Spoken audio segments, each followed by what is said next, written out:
my stars. Mwah. Thank you guys and gals so much for being a part of the Ztarr family, making sure that our community and our family continues to grow. If this is your first time joining us, welcome to the Luminousz Ztarr channel. If you have recently become a part of our Ztarr family, welcome, welcome. Please check the description box below for further details to today's video, such as the link to this slide presentation. Okay, don't forget to like and or share this video. I want to thank everyone in advance for his or her time. All right, we're going to be talking about detachment from your narcissist. Okay, I want to start off with the narcissistic parents and or grandparents.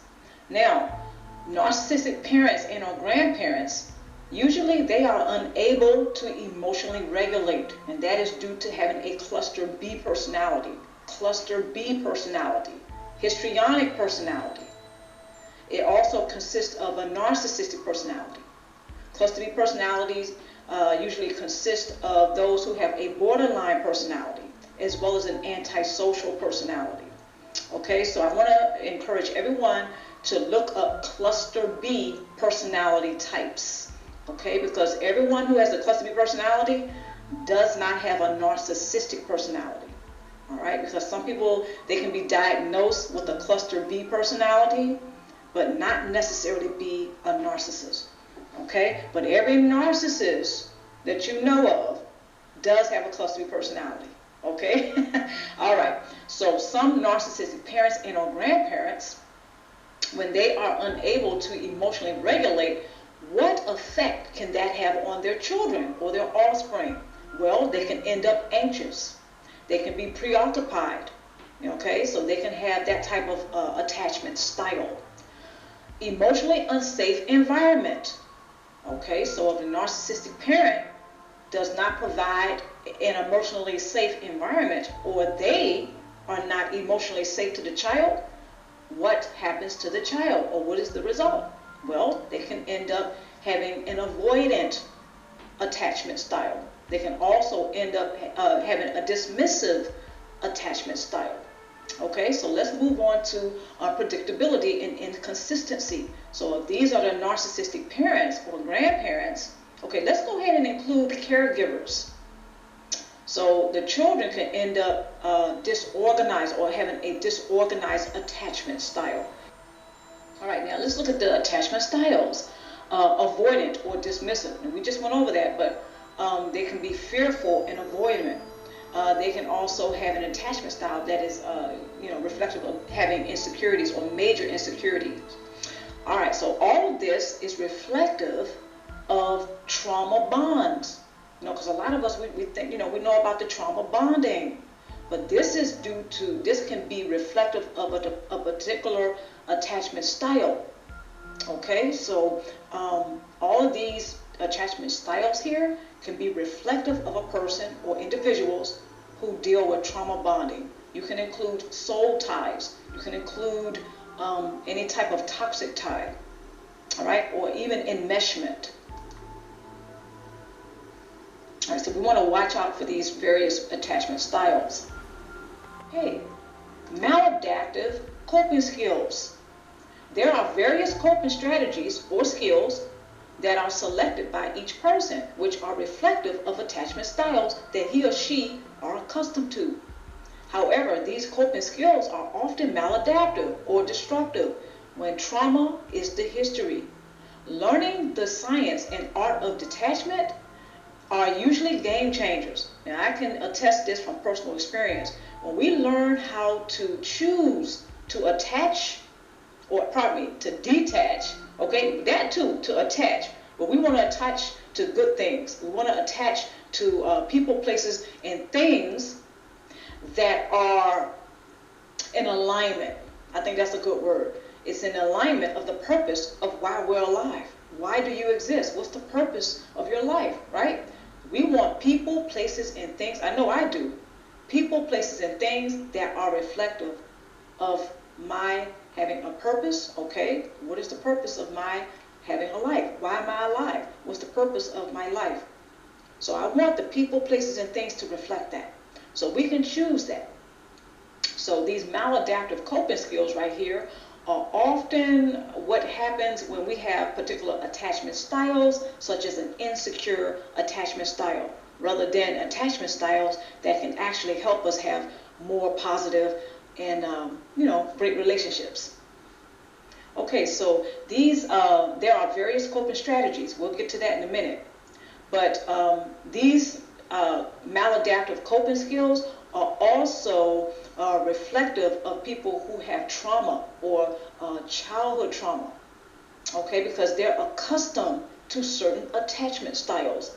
Because again, when we talk about the parents who are people who have a cluster B personality type, sometimes they are sometimes they are unconscious to how they are attaching to their children, their grandchildren, okay, or children that they may be supposed to be responsible for.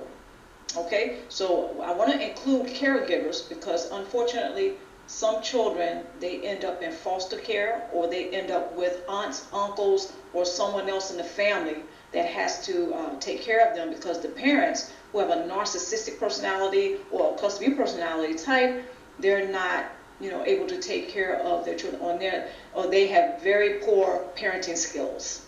Okay, so these maladaptive coping skills here, again, are reflective of those who have trauma history, usually because it stems from their childhood. They have been exposed to various forms of maltreatment.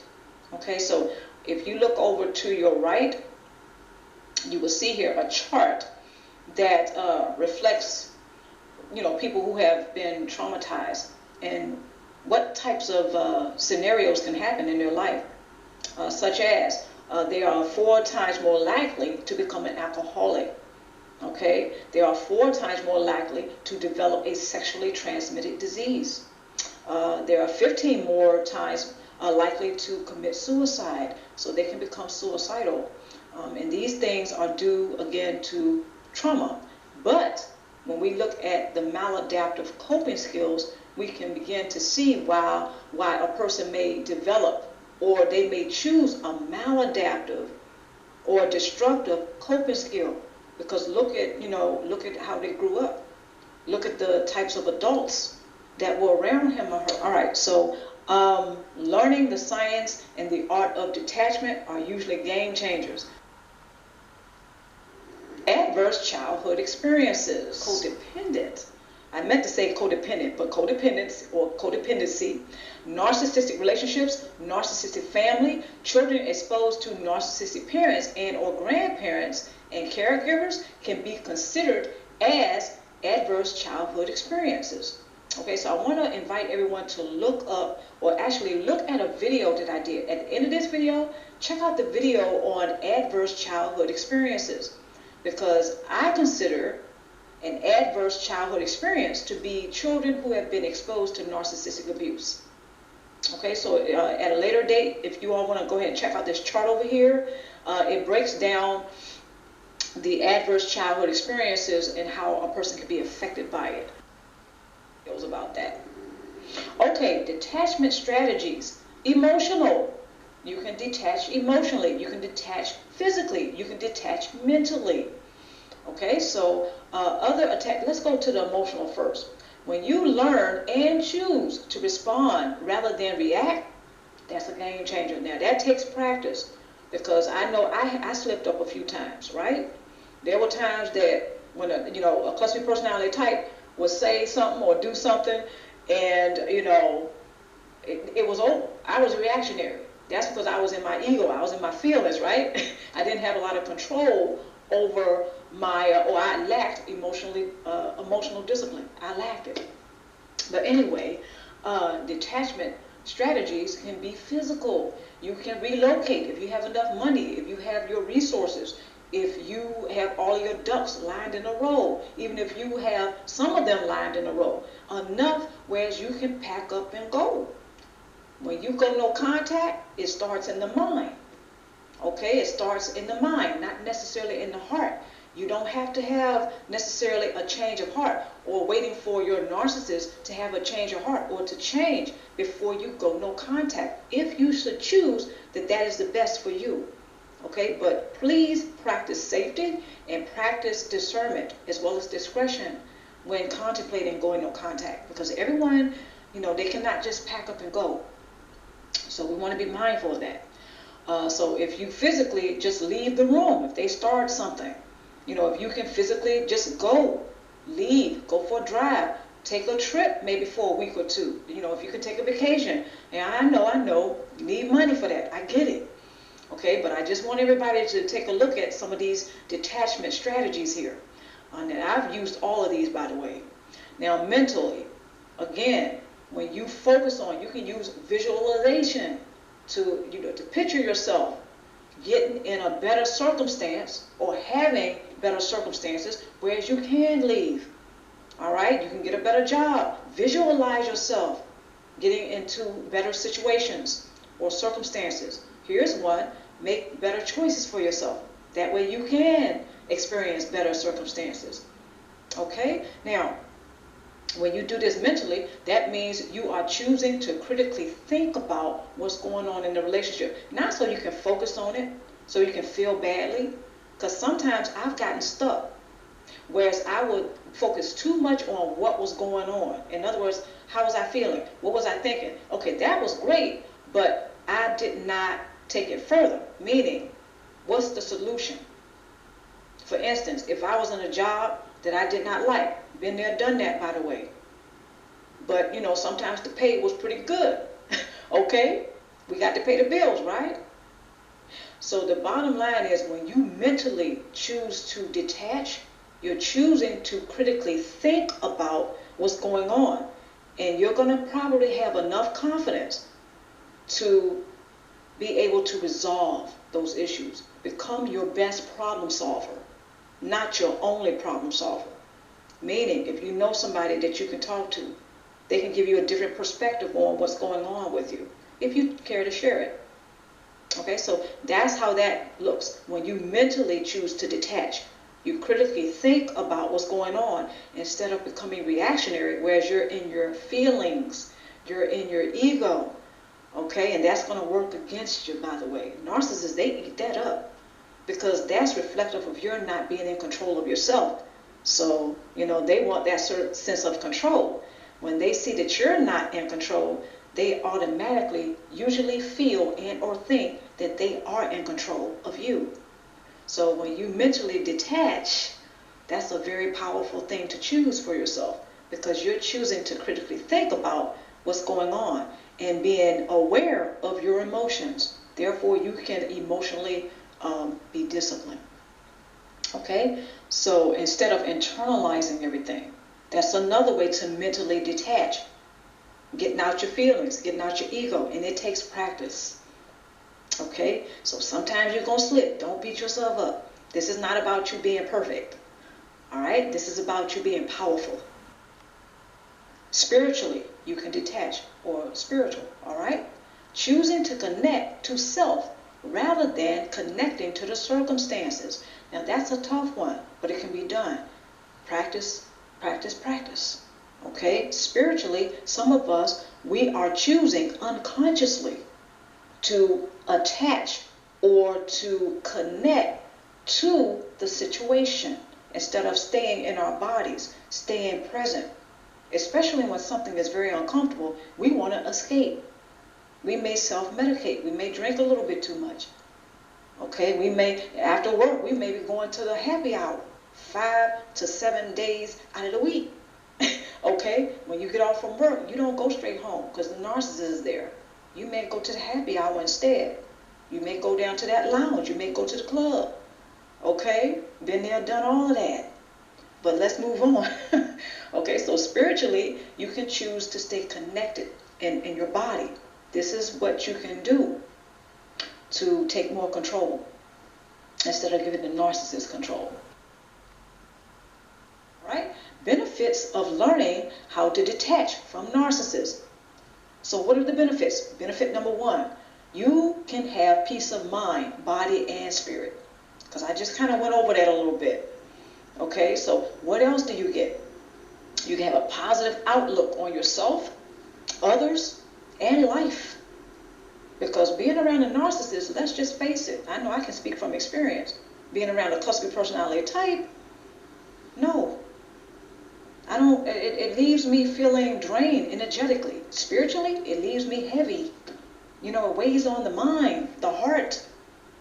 Because if I'm always thinking about what happened last week, last month, last year, he or she pulls a shenanigan, okay, they reached in their trick bag of abracadabras, and, you know, it knocked me off my square for a minute, and I was boxing to their square.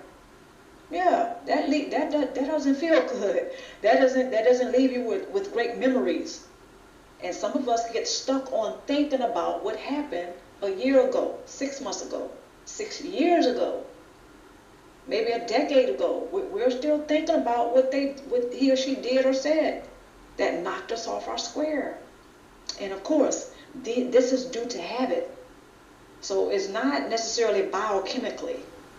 All right, so what else do you get? The ability to manifest people, places, and things that are in alignment to the purpose of why you exist. Why are you alive? I mentioned that before. Okay, critical questions. What is the purpose of narcissistic codependent relationships? Second question. What do you intend to manifest? Tools. Remember that your life has purpose. Tool number 2, take time to critically think about what's best for you. Tool number 3, consider focus intention technique. Practice mindfulness. What consists of practicing mindfulness? Practicing personal boundaries. It's naturally going to come to you to be assertive, a little bit more assertive, not defensive, assertive. And you're not necessarily going to be, it will kind of, when you become assertive, it helps you not to be passive aggressive. That's another thing that a lot of us go through dealing with narcissists. Okay, that's one of our coping strategies. And that is also to practice emotional discipline.